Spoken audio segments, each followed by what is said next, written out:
What's good, fam? I am back. I, yeah. This weather change, allergies, like it's messing everything up. I was down for the count, y'all. But I am back. I missed y'all. Welcome, welcome, welcome. For those of you who are new, hello. Welcome to the Relationship Realities Podcast, hosted by yours truly, Texas Brown Sugar. Now, this is the space where we dig deep, laugh hard, and get real about what it takes to build strong, healthy marriages. From video reactions to candid chats, we are all about sparking those aha moments and stirring up conversations that matter. So grab your favorite drink, snack, let's get comfy tonight. In the chat, tell me where you are watching from and what snack or drink you are getting comfy with. Let's dive into some of this. But before we do, we have to pause for the cause. Today's live is sponsored by TexasBrownSugar.com. Are you ready to level up your relationships? Whether you're single, dating, or married, Relationship Realities has everything you need: expert advice, real talk, and a thriving community that's all about building strong, healthy connections. Join us today to get exclusive relationship insights, resources, and more at TexasBrownSugar.com. Don't just navigate love, thrive in it. All right, my beautiful people. We have a couple of videos that we are going to take a look at. And as always, I encourage you all to visit each of the creators' pages. And I have the links in the description. So make sure you check them out and support them. This first video, I have to say, I had to do a little research on it. It seriously made me think. And I don't know if I have fully processed this. Like, I'm really gonna have to. This video made me think. Let me know what y'all think. Maybe it's just me, but we'll see. Young men walk into their marriage scared of their wife's emotions. Yes, I agree. I strongly believe that. Yep. If he does not conquer that fear, her emotions, not his leadership, will dominate the house. Yep. So then you go back to what you said earlier about, man, how some people will misuse the phrase servant leadership. What that guy will a lot of times do that's scared of his wife's emotions and actually never learn to lead in the face of his wife's emotions, he thinks, oh, quote unquote, servant leadership is me just agreeing with and coddling any emotion she has. Affirming the wrong thing. That's affirming the wrong things. He's making the problem worse and calling it servant leadership. Always listen. That's right. Absolutely. That's right. But like, dude, it's actually part of a husband's job to lead his wife's emotions sometimes. That's right. Let me actually, I think your emotions are maybe overriding your logic. Yep. Let me be a man for a second. Yep. I love you. I listen. But there does come a moment where it's like, hey, babe, let me help you think. What if we thought about it this way? That's right. Y'all, that was deep. I honestly will say I never thought of it this way. I can agree with the young man. I just don't want men to take it too far with this message and think that men are to manage the woman and her emotions. There is a difference, I believe in leading rather than managing. If the man was managing the woman's emotions, that would make him more of your father than it would your spouse. I don't know. Do you guys agree with him? I believe most young men do enter marriage afraid of their wife's emotions because of several reasons. The whole saying that some people just cringe, I'm one of them who hear it, happy wife, happy life.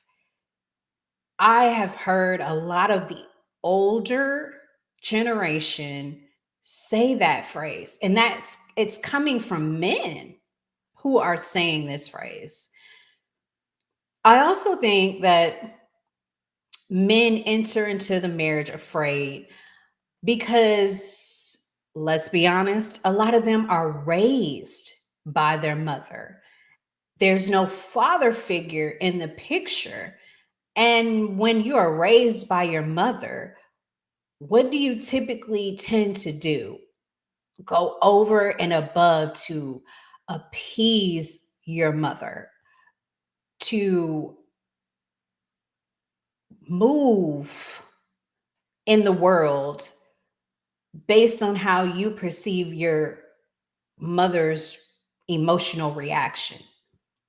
Yes, women, we are emotional creatures, and that is both a strong suit and it could be a weakness depending on the situation. But I do agree that a lot of men go into marriage with this whole fear of a woman's emotions. And I challenge men not to be afraid of the woman's emotions, but lead off of that. Just like he had a very good example to, you know, I know you're very emotional about this, but let's look at this from a logical standpoint. Because what you will find out really quickly about men, they are very strategic, where women tend to be more tactical. And it took me a long time in my marriage. I don't even remember when I realized that we are completely two different thinkers. And yes, there have been times where I thought about it after the fact and was like, yeah, I kind of led with my emotions in that decision as opposed to being more strategic, looking forward and making the decision that's going to be best for our family. And a lot of times, my husband will tell you all the time, a lot of times he has to make the unpopular decision. We have daughters, so it's him against the three of us. And we are all emotional creatures. And he says it all the time. You know, I got to make the I got to make the unpopular decision. Men have to make the unpopular decision because a lot of times we as women lead and make decisions based on our emotions. Also, looking at this video, I think there needs to be a distinction of leadership versus control of the wife's emotions. Leading with a wife's emotions are inspiring and guiding your spouse towards a shared goal. That's leading. Again, leading a wife's emotions, that man is inspiring and guiding the spouse towards a shared goal. Shared goal. Now, when you look at it from a control standpoint, control is more directing, limiting, regulating. That's not how you are to lead. Women, that's not what you should be looking for in a man.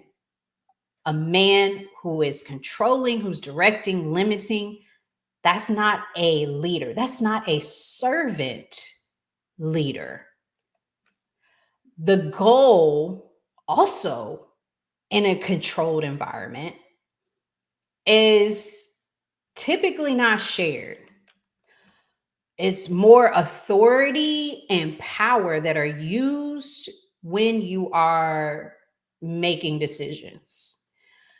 And many times the approach is micromanaged. That's what control looks like. And that's not what we want. Men, that's not how you handle the situation. The gentleman also spoke about servant leadership. I'll be honest, I had to look up his servant leadership. I'm accustomed to from the biblical standpoint, and I wanted to see what the World Wide Web had to say about what is a servant leadership. And for those of you who are interested, servant leadership is basically an approach where the leader focuses on the growth and well-being of the team members. They are fostering a collaborative environment. Collaborative, meaning we all come together. We all make this decision together rather than you solely focusing on personal ambitions or the marriage goals, whatever that might be. This doesn't mean that the leader will be passive or overly accommodating. It also stated that a true servant leader will focus on your growth. And you guys know growth is painful. So it's not always going to be roses. And I think we need to understand that when we're discussing servant leadership. I always, and I know this is probably not what you wanted to hear, but in order for you to move forward, to grow, you have to understand what a healthy servant leadership marriage looks like. And yes, ladies, gents, this marriage is beautiful. It's not meant for everyone. But you also have to understand that there's going to be growth. And with growth comes pain. And that a true servant leader is not going to give in to you because you are emotional about a situation or emotional about a decision, where this servant leader is looking to grow, to make a decision that may be unpopular, but is the best decision for the family. Men, listen to me carefully. A lot of men fail to acknowledge that women need to be validated. Whether you like it or not, yes, at times we need to be validated and not dismissed. To effectively be a servant leader, communication is key. So that means you, as he indicated, you have to listen to her. You may not want to listen to her, but you have to listen to her to let her know, and let her know that you hear her, that you are listening. And definitely make that clear before you provide your influence. Because what you will quickly learn is that sometimes we just want to be heard. We just want to vent. And by use acknowledging us, validating our feelings, I understand you are upset about this. I understand that this is going to be hard for you. And this decision that I am making is what's best for this family. I'm glad about this guidance that this man is putting out there, because many men, and we can say about the same thing about women, but many men are not taught how to handle a woman's emotions. A lot of them are told, happy wife, happy life. So, in order for us to be happy, I've got to do any and everything to make her happy.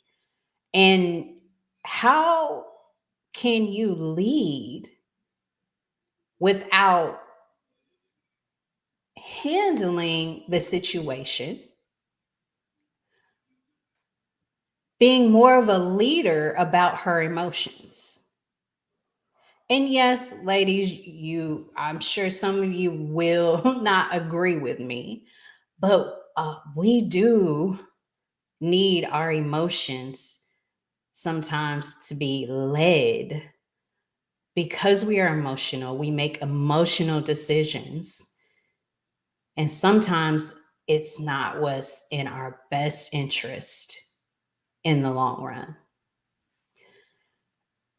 A lot of times, men, when it comes to managing women's emotions, simply shut down and very passive about it.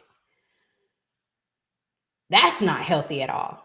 That is not a healthy way to manage a relationship. That's why it is important to have a male married mentor in your life to help you navigate this beautiful journey, beautiful journey that we call marriage. It's not easy, but it is well worth it for those who choose this journey. Now, speaking about healthy relationships and understanding what we need, this next video, it it's interesting. Let's take a look. Men are simple, women are complicated. We simple, we too simple actually. You don't believe me? Let me tell you how to treat a woman, how to treat your wife. You'll stay married for 100 years. Wine her, dine her, call her, hold her, surprise her, compliment her, smile at her, listen to her, laugh with her, cry with her, romance her, encourage her, believe in her, pray with her, pray for her, cuddle with her, shop with her, give her jewelry, buy her flowers, hold her hand, write love letters to her, go to the ends of the earth and back again for her. How to treat a man. Show up naked, bring chicken wings, don't block the TV. You know what? I need stand up, just show up naked. Bring me some food. Don't block the TV. We some simple creatures.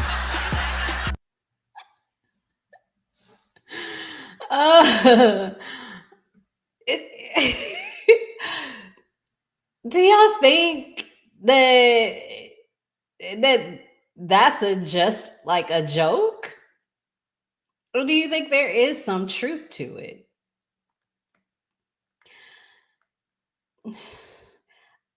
I really do believe that there is some truth to it. As simple as it sounds, men are not complicated people. We a lot of times assume that they are because we as women are complicated people and we just assume that everyone else is like us. I do believe it's a bit too simple because there's other aspects, especially with modern marriage, modern relationships, that you need to take into consideration. But I think at least the core of their basic needs and requests are those simple things. Men are simple. They just they just are.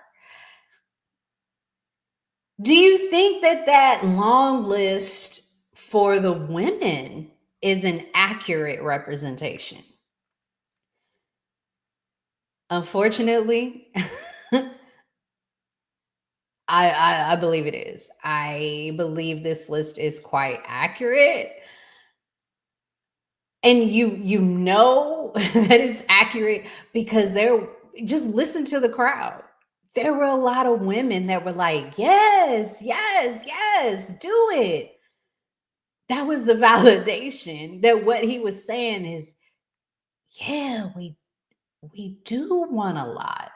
We do say there's a lot of things that we need to make us happy. And just as we talked about in the live stream maybe 2 weeks ago, this really coincides with women in their long and extensive dating list. Women expect a lot. And I also believe that Instagram and TikTok have told women what they should expect from a man instead of that woman getting to know herself, getting to know who she is, and deciding for herself what makes her happy. Mind you, all these people that are telling them what they need to expect in a man are these same people who a lot of times can't even keep a healthy relationship. I'm just going to leave that right there. Women, please sit down. Ladies, sit down. You and God, sit quietly and just speak to God like he's just you and him sitting on a park bench having just casual discussion and evaluate your expectations. The minute you do that, I guarantee you so many revelations, so many revelations. And as I always say, you got to go back to the beginning and understand, read the word, and understand your purpose as a wife. And understand that you are the only person who is responsible for your happiness. Your spouse, your boyfriend, your husband, he only adds to. And it just wasn't until recently that I discovered that I was unhappy because I wasn't doing the things that I wanted to. I am in control of my happiness. So, what am I going to do to make myself happy? I'm so consumed with being a wife, being a mother, being a coworker, that we lose sight of us, of who we are. Get back to know who you are and what makes you happy, as opposed to trying to be this super mom, be this super wife, because you deserve happiness. Now, granted, there are some people out there who take this to the extreme and are very selfish, and it's all about them and not about the family. But the lesson here is communicating with your significant other is detrimental. It's going to help you determine what your spouse's physical, emotional, and spiritual needs and wants are. Again, there's a difference between needs and wants. And being able to sit down with your person and identifying what those are is key. No one is a palm reader. No one can see the future. You got to communicate. What do you desire? What do you want for the family? What do you want for yourself? And if you can't communicate that to your spouse because you don't even know what you desire, that's okay. That's where you and God need to sit down and have y'all park discussion. And if you don't know, that's okay. Communicate that to them. Let them know. You know what? I don't know, but I'm going to figure it out. Explore and find out together. That's the fun part. Exploring what you desire and finding out together. Make it a fun event, a fun game. Life is too short for us to be so serious. um, my next video that I want us to take a look at. Oof. This was a doozer. I was shocked by this young man's response. Real talk. Yeah, I was like, oh, okay. Let's check it out. Rejected him because he was too flashy, and his response left the whole room speechless. Castro, 34. Yeah. Why did we end up popping his? Too flashy. I'm not a flashy person. You know, if you make money, that's fine and all. I just wouldn't want other people to know. Thank you.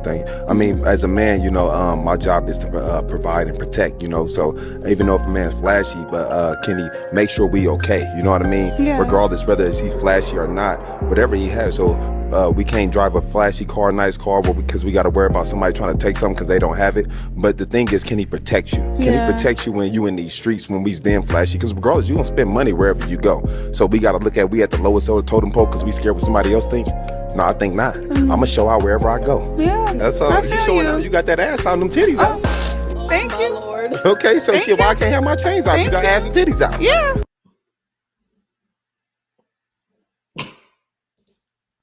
Yeah, I wasn't ready for that.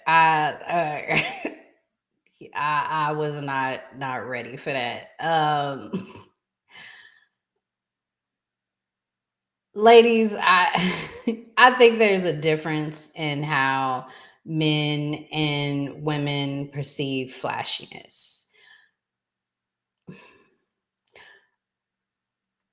As a woman, a lot of women see flashiness as a turnoff, while as expressed here, men see it as a sign of success.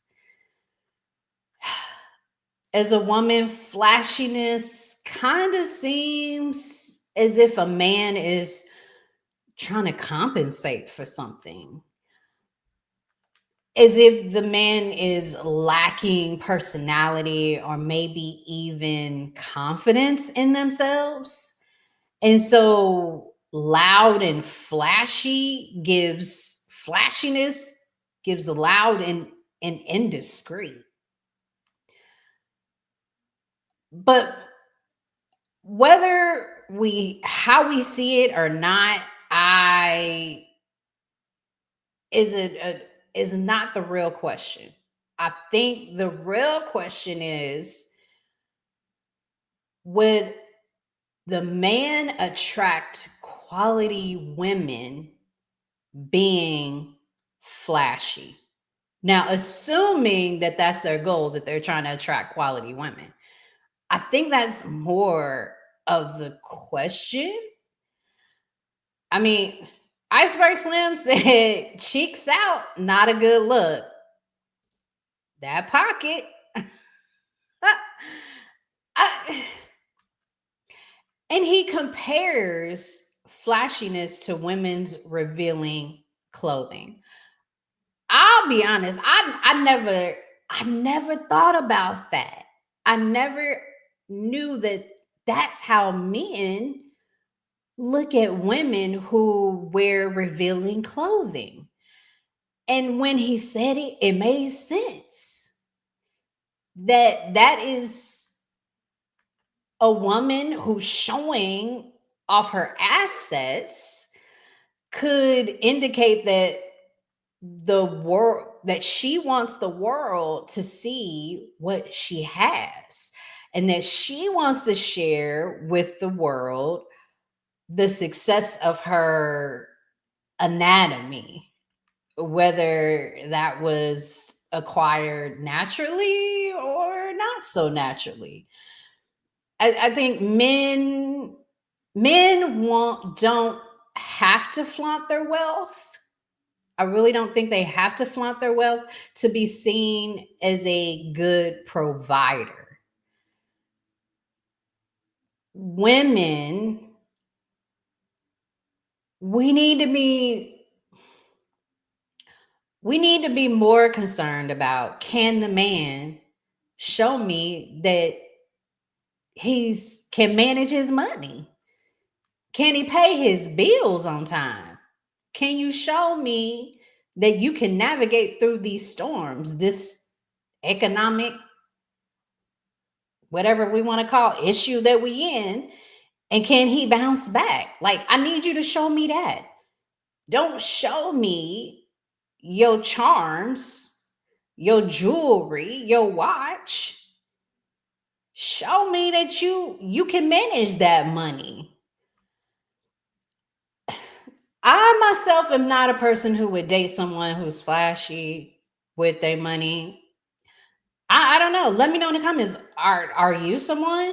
Like, what if the roles were reversed and the woman was Gucci down from head to toe and just jewelry everywhere? Men, would you feel the same way that she was being flashy? I I don't know. Would you date someone who's flashy? It's just not for me. I mean, as I stated earlier, I really truly think that a man's presentation impacts the type of woman he attracts. And a flashy guy will attract a type of woman who is interested in that flashy status. But then you got to question, what happens when that status is no longer, when you not flat, when you can't floss no more? Is that woman gonna stay with you?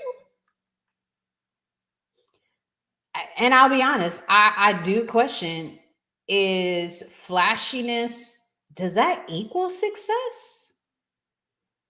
When you see someone who's flashy, do you immediately assume that they can manage their money?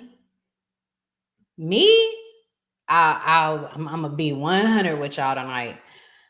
I I a lot of times assume that these people put more money into their appearance rather than investing into their character or their future.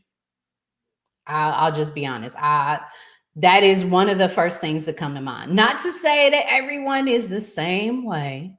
I am human, but yes, that's my first thought. My first thought is, you know, put all this money into your appearance, but are you investing into yourself? Are you investing into being a better husband? Are you investing into being a better manager of your money? Are you investing into being a better businessman? Are you investing into being a better father? That's what I want to know.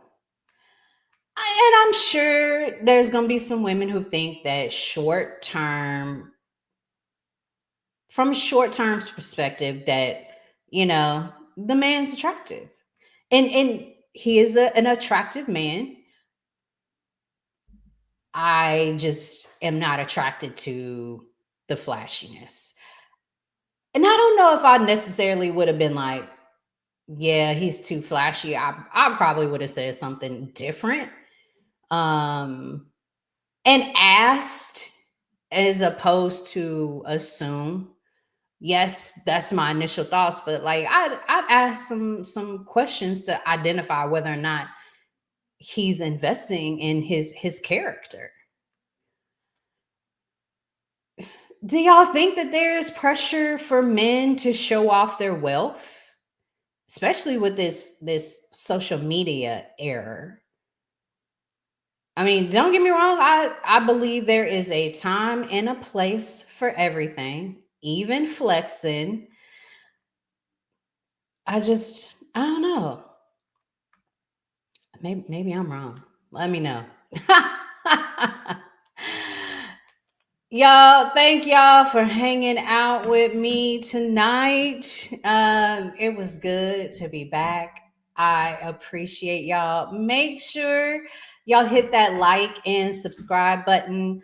You hit that like button helps me send this to everybody else who may need to hear this.